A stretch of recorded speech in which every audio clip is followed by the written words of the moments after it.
The David Pakman Show at davidpakman.com.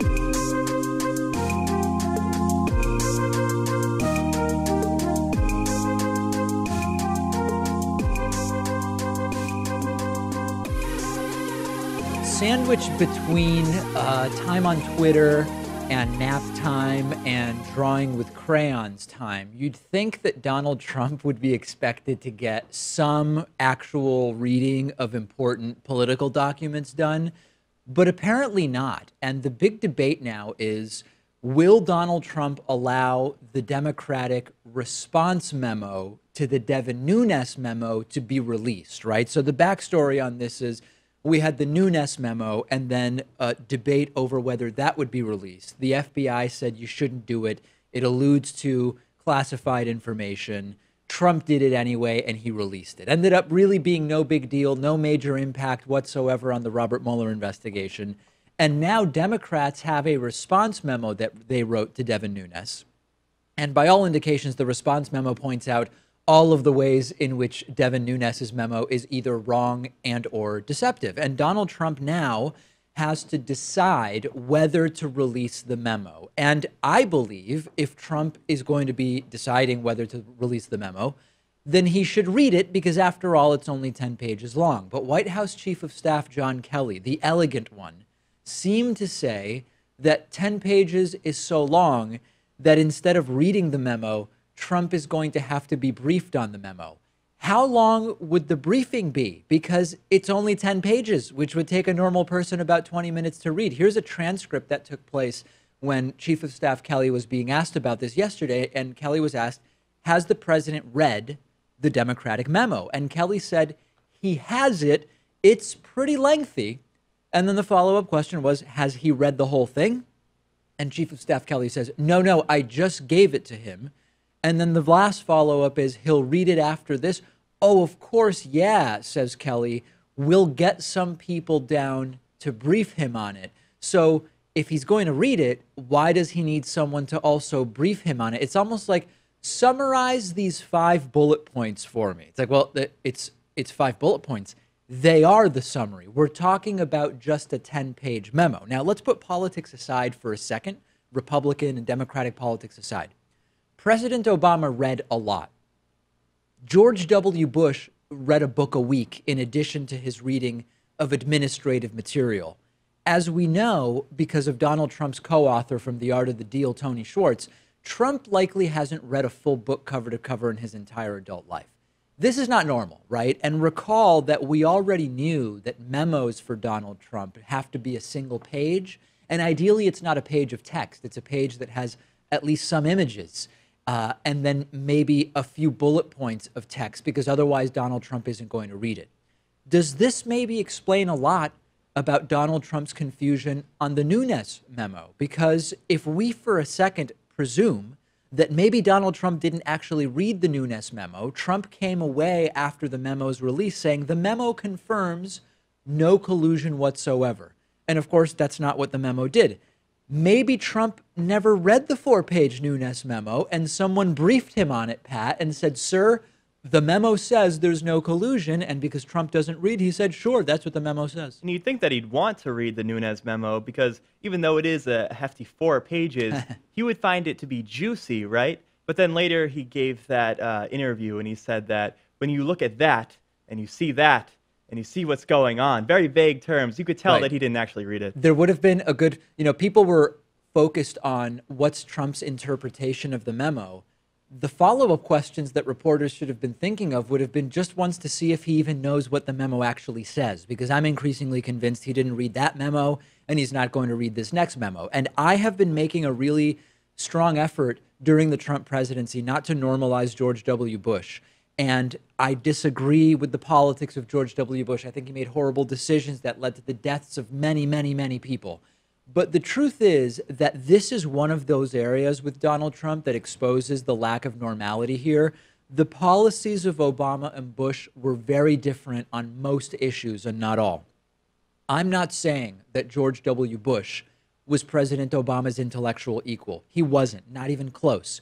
But both Bush and Obama could read a few pages of dense documents and come away with some understanding of them and a follow-up question or two, right? And with Trump, it's give me a couple of bullet points, period, or it's just not going to be even considered and I won't issue a decision on it. And even if you want small government and you want the government doing as little as possible, right? There are people who generally like that the president is on vacation because they believe that government should be small and do as little as possible. There's people who like government shutdowns because they say when the government's shut down, it can't do as much. And I don't think the government should do as much.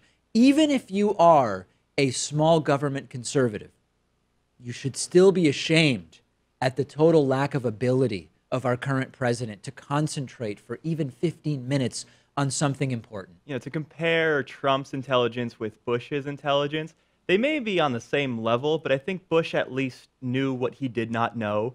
And maybe they're both equally inarticulate too, but because Trump has that New York bluster, yes, it goes along better, you know? Bush didn't have the bluster and the attitude that Trump has, which is incredibly disturbing. A 10-page memo takes the average person 20 minutes to read. Most people read one of those 8.5 by 11-inch, page like this, a normal full-size page. Most people, if it's in a normal font, right, not what students turn in college with 4-inch margins and 16-point font, but like a normal page, takes about 2 minutes to read. 10 pages would be about 20 minutes. That's just 20 minutes of work for Trump. Can't he do it? And even if he could read it, could he comprehend it? Could he analyze it? That's what you got to do. It's embarrassing. And this is why other countries are no longer inviting the United States to participate in important summits and discussions on climate change and on so many other issues.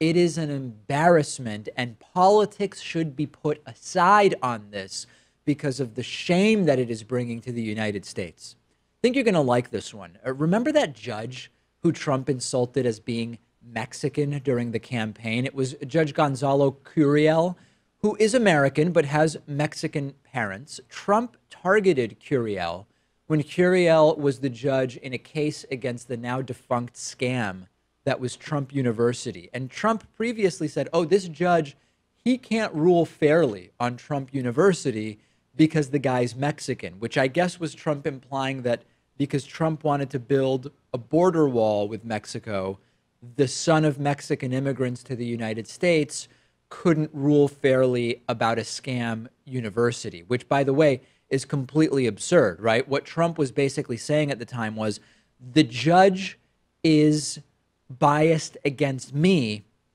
because I'm biased against Mexicans, right? That's effectively the argument Trump was making, which was absolutely absurd. But let's put that aside for a second. That's the world that these lunatics live in. In the just most delightful of coincidences, Judge Curiel is going to be hearing a case brought against the United States-Mexico border wall plan by both environmental groups and Congressman Raul Grijalva.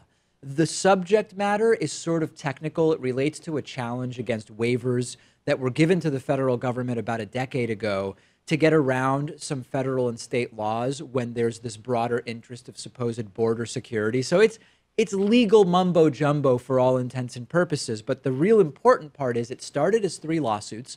Judge Curiel consolidated the 3 lawsuits into one case. And it actually could be a major legal challenge to Donald Trump's border wall plan, if that border wall plan was ever actually going to get off the ground. And if Curiel rules against the administration, it could significantly slow down the construction of the U.S.-Mexico wall. What will Trump say? I mean, if a Mexican-American judge born in Indiana was too biased to rule on Trump University, then he must be way too biased to rule on the U.S.-Mexico border wall, right? I'm sure Trump will demand a recusal, and, that would be absurd for him to do, but because he also demanded a recusal over the Trump University case, this isn't that far of a stretch. Well, it's part of the theme of Trump and his administration trying to influence what are supposed to be independent bodies, either law enforcement bodies or judicial bodies, and that could be through firing, it could be through the coercion of firing. It could be through a media PR campaign, a sort of smear campaign. It is yet another example of trying to get around the checks and balances and departmental independence that we're supposed to have in the United States. That's what it would be to try to get Curiel off of this case. Yeah, and I think that Curiel could very well rule against the Trump administration, and not just for spite, for the actual letter of the law, right? Of course. But Trump won't take that too well. Judge Curiel is a Mexican who didn't go to Wharton. I got great grades there. And he is going to try to stop me from making America great again. Rod Rosenstein should fire Curiel and put in that Judge Jeanine Pirro, tremendous woman, she's great. Absolutely tremendous woman from Fox News. She would rule for America first on the border wall. I don't know what to expect. Yeah, and she would get to court on time driving at 120 miles an hour. Yeah, that's right. So I don't know what Republicans are going to do. Will they try to get a change of venue, get the judge replaced, just more interference with the judicial branch? And as a last note, anytime the U.S.-Mexico border wall comes up, it's never mentioned anymore, the possibility of Mexico paying for it. Has anybody else noticed that? Yeah. Trump said Mexico would pay for it. I don't see Mexico paying for it. I don't see any reasonable path to Mexico paying for it. It's you who's going to pay for it. Actual American taxpayers are going to pay for this wall if it ever happens. Most of us who understand, well, actually, I don't know about most of us, but some of us who understand that most undocumented immigration to the United States is not people physically crossing the United States-Mexico border. Disturbing, sad, and I hope that Judge Curiel stays. Send me your thoughts. I'm on Twitter at DPacman. The show is on Twitter at David Pakman Show. The David Pakman Show at davidpakman.com.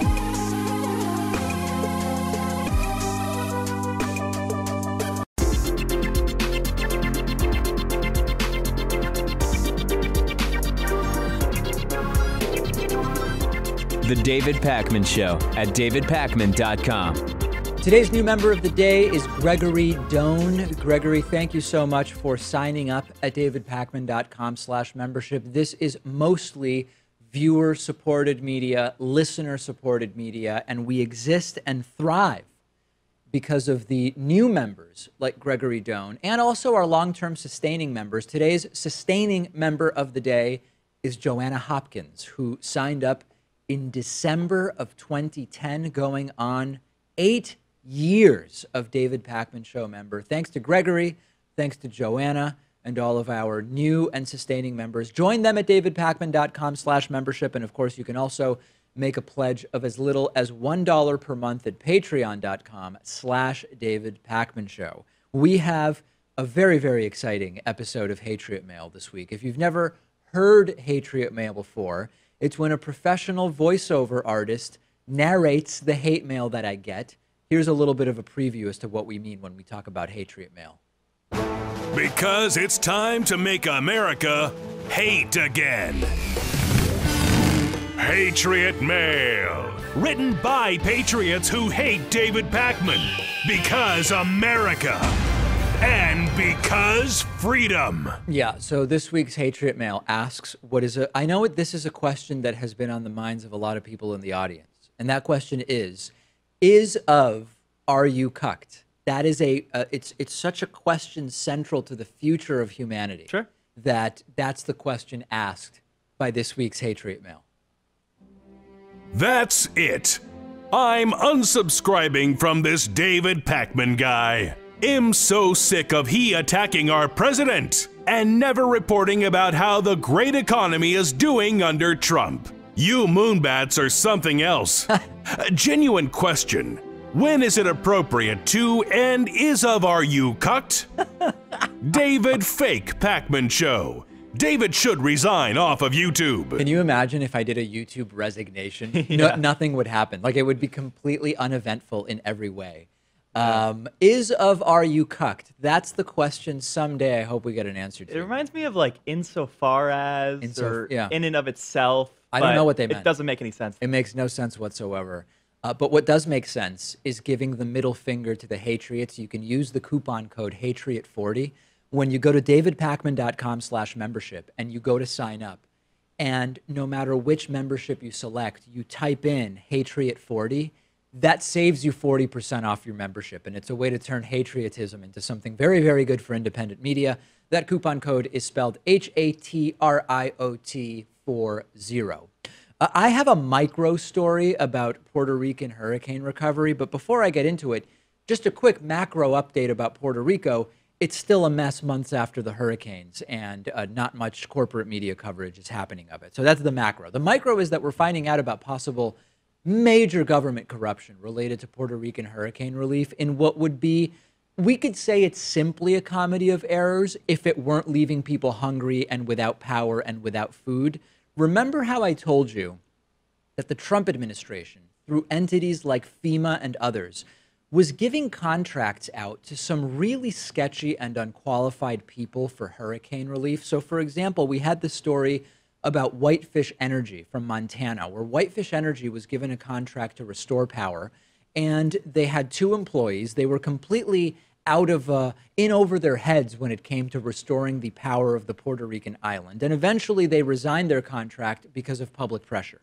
Another example that we now have is that Trump's FEMA department hired Tiffany Brown. Tiffany Brown is a so-called entrepreneur from Atlanta with absolutely no experience in disaster recovery whatsoever, and she was hired to deliver 30 million meals to Puerto Ricans. In fact, FEMA gave her a $156 million contract to deliver those 30 million meals. Now, not only was hiring Tiffany Brown a bad idea because of her total lack of disaster relief experience, but just researching Tiffany Brown would have exposed that she had already had 5 government contracts canceled in the past. FEMA says, let's give her a $156 million contract.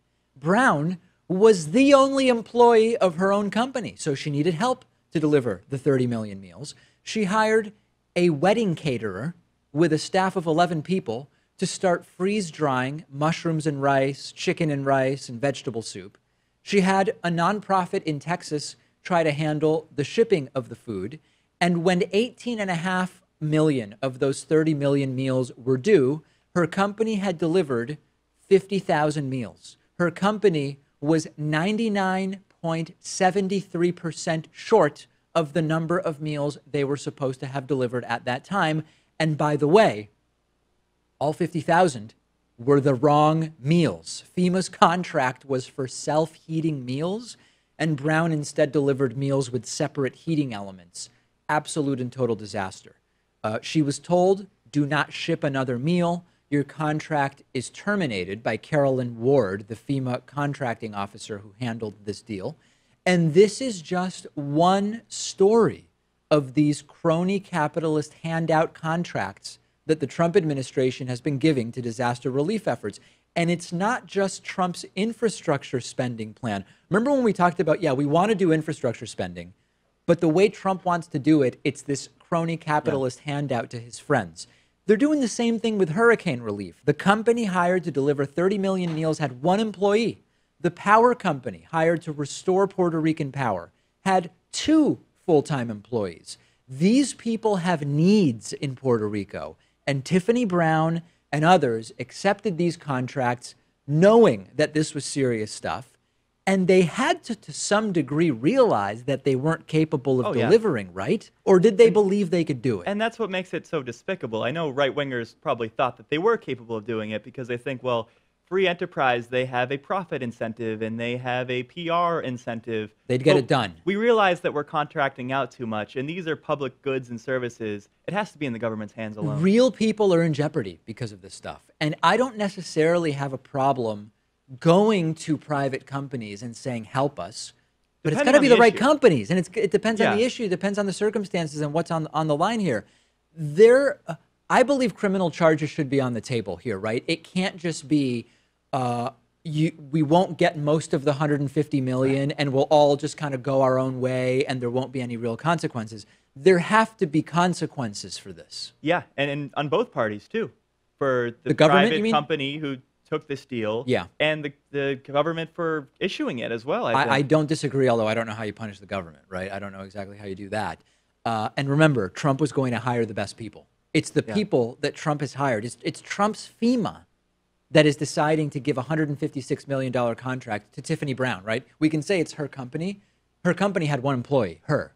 $156 million contract, 99.7% short on the delivery of the meals. And all the meals were the wrong meals. There's a great new study from the University of Oxford. It's no Wharton, I know, but let's give it a chance. And the study is about fake news in the United States. And what it did was look at the 3 months leading up to Trump's State of the Union address, which was last week. And what the study found was that on Facebook, extreme hard-right conservatives shared more fake news stories than all other political groups combined, okay?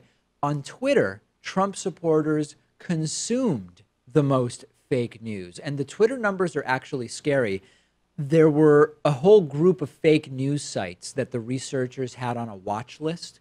Trump supporters on Twitter shared articles from 95% of the fake news sites that were on the watch list for this research. To be clear, we're talking about actual fake news and junk news, right? I'm not talking about calling articles you disagree with fake news, which is what Donald Trump likes to do. I'm talking about actual fake news.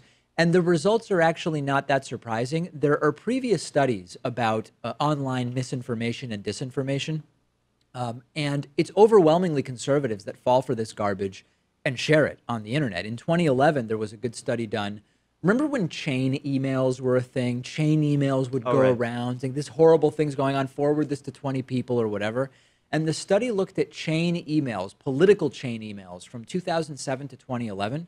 And of the 79 bogus political chain emails that circulated in those 4 years to significant degrees, 4 were targeting Republicans, and almost all of them were targeting Democrats or Obama or Hillary or immigration fear-mongering about immigrants, that type of thing.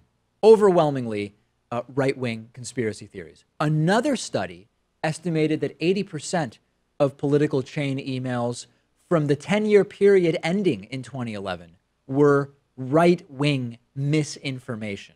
So the data is pretty clear, but the more interesting question for us is why, right? Why is it that it's conservatives disproportionately sharing, consuming, and believing fake news? Is it they're just dumb, right? That seems like too simple of an explanation. Is it, well, the liberals are the dumb ones because they've not figured out how to use these techniques to their advantage? I think a major factor is that the right has successfully framed the idea that the media won't tell you the truth, right? And once you believe we're on the right, we're conservatives, we're not going to get the truth from the media. Once you believe that, you're primed, number one, to just be super skeptical of anything you hear in the media to an irrational degree. We should all have a healthy skepticism about what we are told by corporate media, by all media, including this program. But when you carry that around to such an irrational degree, you'll start believing that everything you're getting from the media is lies. And thus, when some seemingly absurd, harebrained conspiracy theory crops up, you're more open to those ideas because you already have sort of integrated the corporate media narrative, the mainstream media narrative, as possibly false or deceptive. A normal person understands, okay, yeah, the media has biases, but I get the difference between reporting and opinion, and I can evaluate for myself what types of claims in the media are accurate and which I should be skeptical of. When you hear something totally outrageous like, I don't know, Obama's Indonesian Muslim with a fake birth certificate or whatever, you'll be highly skeptical because you will already have developed a sort of fine-tuned filter for media messages. If your context is just media tells us straight up lies, you are way more likely to believe that maybe Obama is a shape-shifting alien, or Hillary is minutes away from being arrested and put in an orange jumpsuit when you read it on some fake news trash site or whatever. This is a way that the right has been co-opted and primed to believe this stuff. And Trump's actually making it worse, you know, because Trump now has expanded the use of fake news way beyond what it actually was intended to mean. And now you've got people on the right who think actual news agencies are so-called fake news, and it only further primes them to accept this type of garbage you see shared on social media. I mean, maybe some of it has to do with the fact that liberals tend to be better educated, not to say that there aren't intelligent people on the right. Of course. But I'd have to imagine that progressives do have better critical thinking and media literacy skills. And it also comes down to what news sources liberals are going to. Maybe it's network television or it's NPR, or it's independent shows like us. Whereas if you look at the right wing, maybe the older audience is going to Fox News, cable networks. But many of the younger generation people are going to Breitbart Yes. or these like fringe websites. Well, the study looked at that as well. The study actually found that algorithms that determine what you see on social networks are so bolstering echo chambers that there's often almost no overlap. Like if you imagine a Venn diagram of news sources for conservatives and news sources for liberals, you would think that there would be some significant level of overlap because there are sort of baseline news reporting agencies, the Associated Press or Reuters or whatever. The study found that there's almost no overlap, and that's part of the major polarization that's taking place, and this is something I've spoken about extensively before. The echo chambers and the filter bubbles that are social networks, in one way, are very effective in that they are calibrated for high engagement. Engagement meaning sharing and commenting and sending to your friends. But at the same time, what you're most likely to share is stuff that fits into your existing worldview. And thus, people are spending time on social networks where they are finding only a self-manifesting narrative that further ingrains them in their beliefs. And there has been that paradigm shift because decades ago, you only had 3 networks on television. That was your source of news. Maybe you read a paper. You're over and now the air you're sharing, networks. you're engaging in social media. It's a lot different now. Yeah, not only that, but you've also got, you know, the growth of AM talk radio. You've got cable news as opposed to just over-the-air news, internet, so many other areas. It's bad. It's really bad out there, and we see that it is indeed the right that is disproportionately buying into actual fake news, not Trump's definition of the term, the actual definition of the term. Discuss this with us on our Reddit discussion forum, davidpakman.com/REDDIT. Quick break, back after this. The David Pakman Show at davidpakman.com.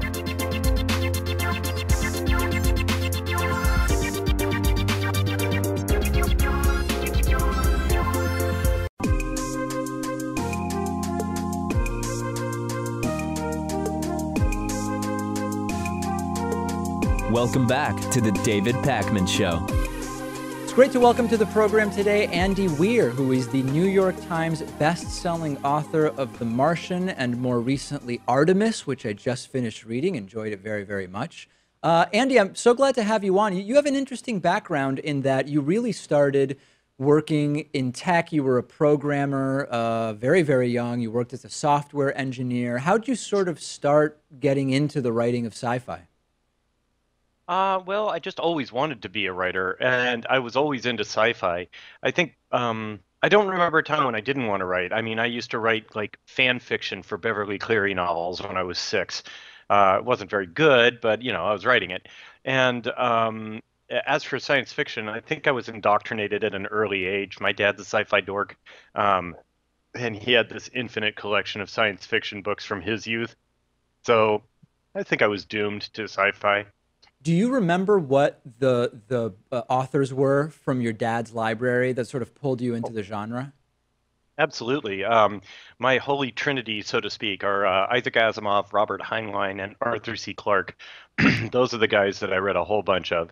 And then there's also, you know, there's a whole collection of authors that Dad had, but those are the ones that really reached out and grabbed me, that those views of the future that just seemed really cool.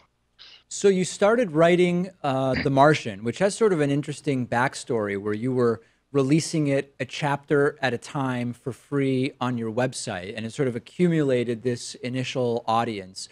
When you were releasing a chapter at a time, were you also writing it as you went and sort of tailoring subsequent chapters to the reaction?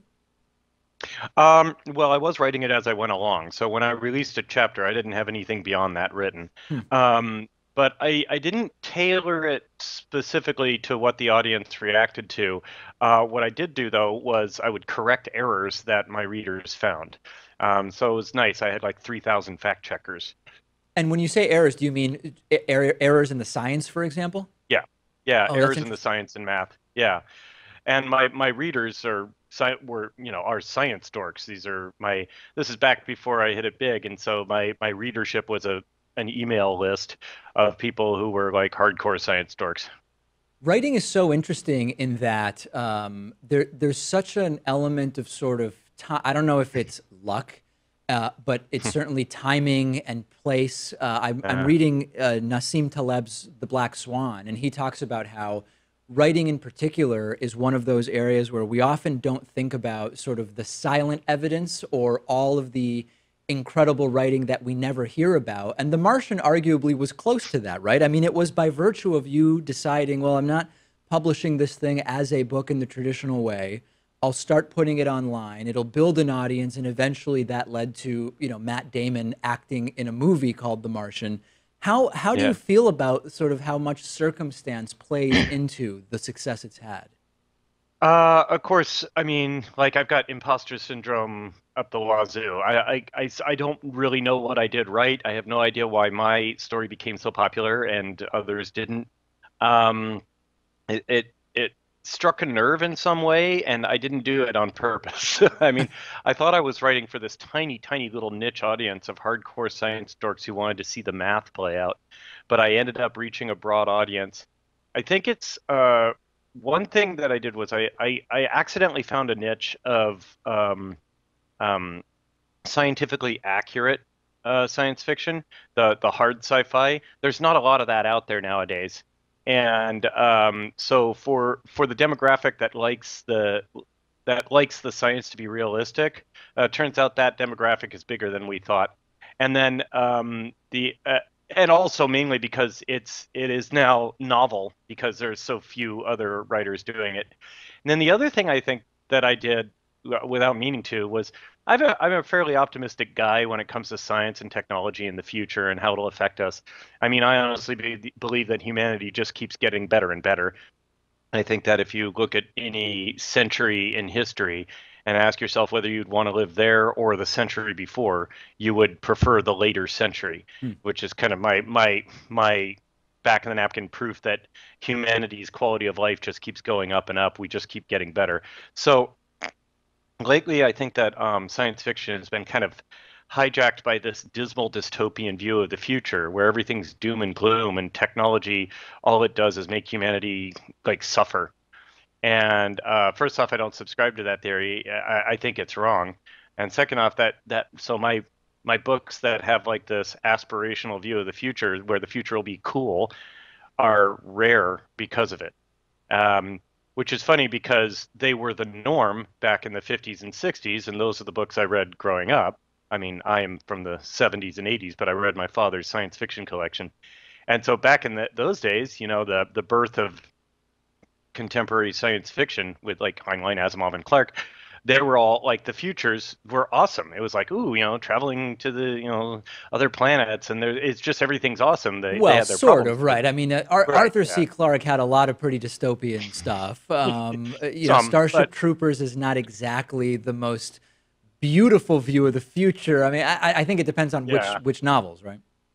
Yeah, fair enough.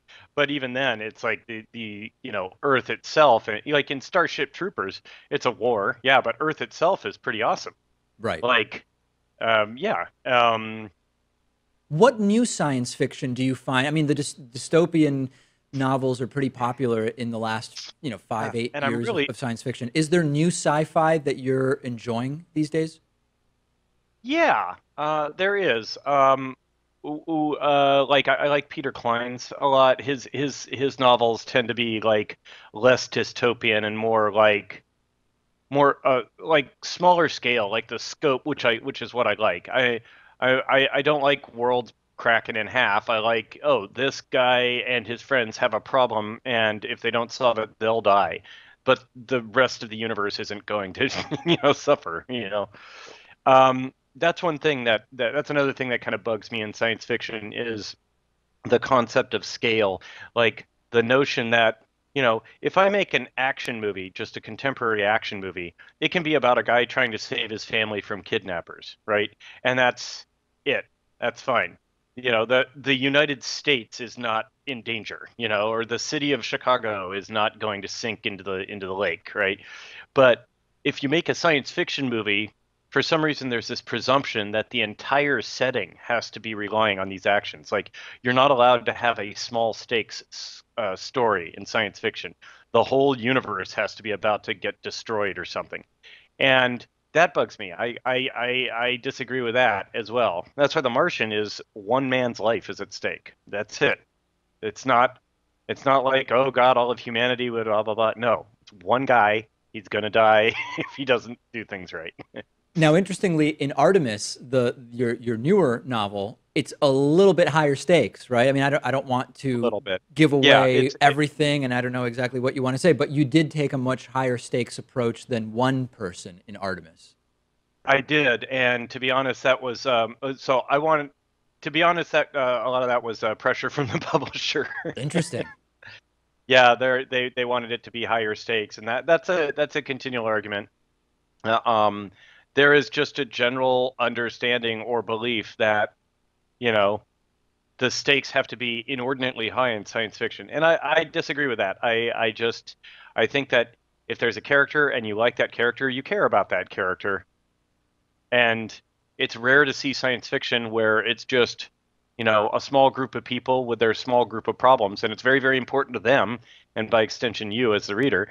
But it's not that important to the universe at large. So how does that work when your publisher, I mean, like, how much do you have written? Because presumably, if you've written enough that it's clear what the stakes are going to be, and maybe, as you're saying, in Artemis, initially the stakes were not as high as they ended up being, your publisher comes to you and they say, yeah, Andy, this is cool, but we need it to be higher stakes. So don't you have to rewrite a significant portion of your entire book at that point?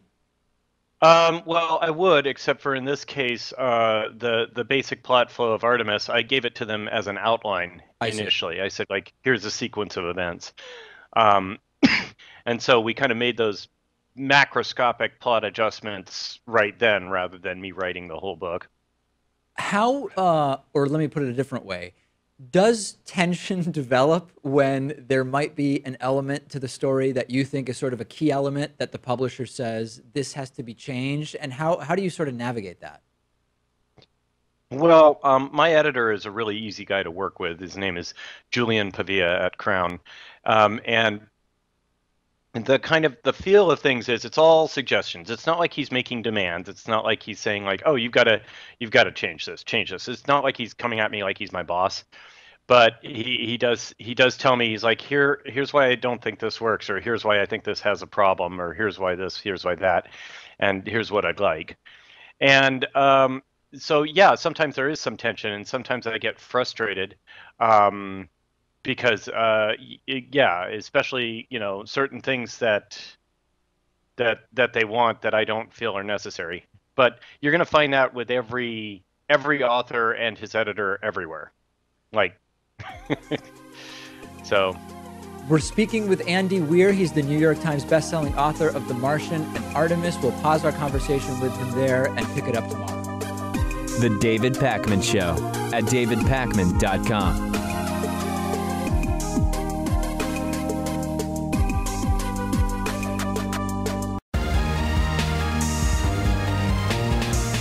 The David Pakman Show at davidpakman.com. Big space exploration day sort of on the program. We interviewed Andy Weir, who wrote The Martian, and then we also have really big news from the world of space exploration because Elon Musk's company SpaceX has launched their new rocket, the Falcon Heavy, from Kennedy Space Center in Florida. And this is the most powerful vehicle really since the space shuttle system to be launched into the solar system, into orbit. I don't know what to call it. The payload was sort of satirical. It was Elon Musk's own red Tesla sports car with like a mannequin, or I guess we would call it more like a crash test dummy in the driver's seat of his Tesla. I would have taken it. He didn't have to send that. I know, yeah. It's like I would have driven that around. The maximum payload of this rocket is 64 tons, which is similar to 5 city buses. The orbit is towards Mars. It's actually an orbit around the sun that's elliptical, and it will go in the direction of Mars at one point. And part of this launch, one of the really big things about this launch was landing the boost stages of the rocket, the lower segments, back on Earth, which is something that SpaceX has been trialing for a while. 2 happened successfully, which we're showing our television audience. 1 ended up missing its target and was destroyed when it hit the water. But 2 out of 3 is not bad. And this is just a major accomplishment. I mean, the implications of this, a lot of times with these types of endeavors, the discoveries that come as a result are not only unplanned, but sometimes unforeseeable. But some of the ideas as to the meaning of this are, number one, this could lead to launching bigger satellites. That's something that's currently limited by the rockets that we have. You could potentially launch a batch of satellites in one go, maybe for the global broadband idea that Elon Musk and others have proposed. This also increases the complexity and the amount of payload that you could send to the surface of Mars or even planets that are further away. When we are ready for that, I don't even say if anymore. I say when we are ready for that. You could send even larger telescopes into space. But really the game changer is when you get the rocket back by being able to land it, your costs go way down. And there's this false notion that some people hold that when you do a space launch, the fuel is most of the expense. And it's not. The fuel is sometimes as little as 2% or up to 5-6% of the total cost of launching a rocket into space. So when you lose the rocket, you're losing the vast majority of the money. And when you're able to get the rocket back and use it again, in terms of cost, it's just a game changer. Like imagine airlines, right? Where all of the airlines are throwing out the planes after each flight. And all of a sudden one airline goes, hey, you know what? We figured out a way where we can reuse the plane. Yeah, we can land them. It's a game changer, right? And that's exactly what this allows for here. So this is an excitement level that I can't say for sure exactly when we had this level of excitement about space exploration, but this is really accelerating a new wave of space exploration. And you've got these private-public partnerships involving Boeing and SpaceX with NASA that it's very, very exciting. So we're going to Mars, probably 2030s. Pat's going. Yeah, I'm going specifically. Are you taking SpaceX? Are you taking NASA? Are you taking Boeing? I'm in all of the above. I mean, these are all companies that have been hugely innovative. I don't think that, again, because, and speaking of which, Nassim Taleb in The Black Swan talks about this as well, because the benefits of this type of work are often unknown. We have unknown unknowns. We're going to learn things we don't yet know we're going to learn from this.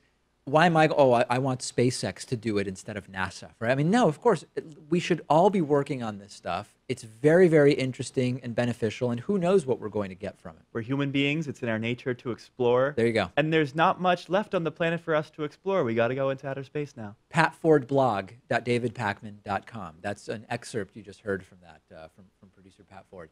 Yes, exciting stuff. And I know there's people in the audience who will tell me, David, we're never going to Mars. And those are the same people who said there would never be self-driving cars.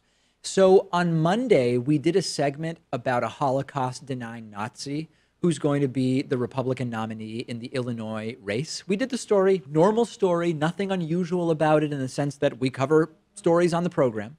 And I started getting messages from people that they were unable to see the video in different parts of the world. And at first I thought they meant like there's no ads running. But no, what they were telling me was the content is straight up blocked in different parts of the world.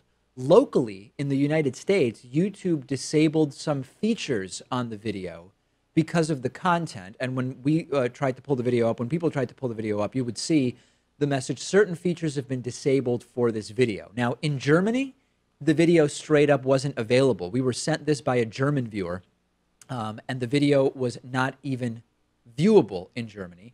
In the United Kingdom, our video about the Holocaust-denying politician was also completely and totally blocked.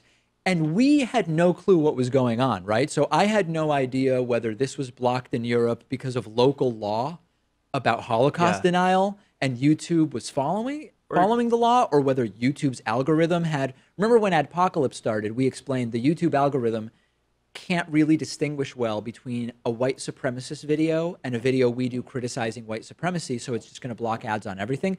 We just had no idea, and I started researching it, and Germany does have a Holocaust denial law. The UK does not. But again, our video isn't an example of us denying the Holocaust or Germans denying the Holocaust. It's just a show covering a politician who denies the Holocaust. So we had no idea what was going on here. Yeah, I mean, I sense the YouTube algorithm can't tell the difference, so they just pick the safest option, which is to demonetize and restrict the video. Yes, although the restriction of the viewing is something completely new to us. We've dealt with demonetization a lot. We've never had, to my knowledge, a video straight up blocked because of the content in other countries. Yeah, I mean, I would imagine it has something to do with the fact that there's probably a higher sensibility towards Holocaust, the Holocaust denial, World War II in Europe. I think that would make sense. Yeah. I'd be interested to see in, Asia, Africa, Australia, if this was also restricted. Didn't hear from anybody in those countries. I would assume that I didn't because maybe it wasn't restricted there, but we do a follow-up on this. We appealed the decision to YouTube. We initially got a response saying that they had re-enabled the video in Europe, and we eventually got a response that even ads had been turned back on the video. So it was, on the one hand, the most heavily restricted video we've arguably ever had, and I was only expecting to get the video re-enabled in Europe. I didn't think ads would go back on it because based on what's been going on with YouTube's ad algorithm, I get why. I'm not saying I agree with it, but I get why a video even talking about a Holocaust denier wouldn't have ads running on it. Ads are running on it now. The video has been fully reinvigorated, I guess is the term I'm looking for. And YouTube maintains that they're constantly improving the algorithm. Of course. And someday all of these issues will be solved. But it's been a solid year now since the adpocalypse. But I believe, I mean, it has improved significantly. That's true. We're getting far fewer videos flagged as not ad-friendly. Like, I agree that it has improved. I wish it would improve more quickly, for sure. Yeah. We have a voicemail number. That number is 219-2-DAVID-P. We have this regular caller, Troy York. He calls in with all sorts of different characters. He has one guy who's like his black character. I forget the guy's name. It's like Malcolm Jenkins from University something or other. Absolutely disastrous impression of a black guy that he does. He has a Hispanic character named Luis Martinez or something like that. I don't remember what that guy's name is. Anyway, this is such an abortion of a voicemail from Troy York because he's calling in to make some kind of conservative political point, again with one of his fake names. But we can't even figure out what's going on because there's such background noise. He's having trouble getting through the sentences. He's having trouble getting through sentences. It was a really sad day for Troy York's fake voicemails. Let's take a listen to it. Hey, Mr. Pac-Man. This is Bradley Austin from Waukegan, Illinois. And I just want to say, your assertion that somehow the Republican candidate for the 3rd Congressional District in Illinois, that somehow that relates to Donald Trump is fake news. You're an asshole for even bringing that up, just wanting to mention Trump's name with the name of a Okay, got it. I can't do it. I can't do it. So this character's name was Bradley Austin. And I guess what he's upset with is that I mentioned Trump's name during the Holocaust denying story. Yeah. Well, maybe the character was the one who was inarticulate. Yeah. Troy York was playing an inarticulate caller called Bradley Austin. This is what we're dealing with day to day, 24/7, folks, 24/7. It's the world of the production of independent media. And it is exciting and new every single day. Canadian Prime Minister Justin Trudeau is facing backlash over his people kind comment. We'll talk about that on today's bonus show. There's also a high-end London restaurant which is launching Uber-style pricing, which is, I guess another way to call it is demand-based pricing. Dynamic pricing? Dynamic pricing would be another way, sort of like airlines kind of do the same thing. And downtown Los Angeles, California, parking meters will now accept donations for a homeless outreach program. You can put extra money when you pay for your parking in, and it will be used to help the homeless. Kind of interesting because sometimes when you're putting money into a meter, you see homeless people that are panhandling or living on the street or whatever, so you might be emotionally primed to make a contribution in this way. So I think that there's a lot to that. How do you get the bonus show anyway? 2 ways. You become a member at davidpakman.com/membership, or you become a patron for at least $5 a month at patreon.com/davidpakman. We'll speak to you then.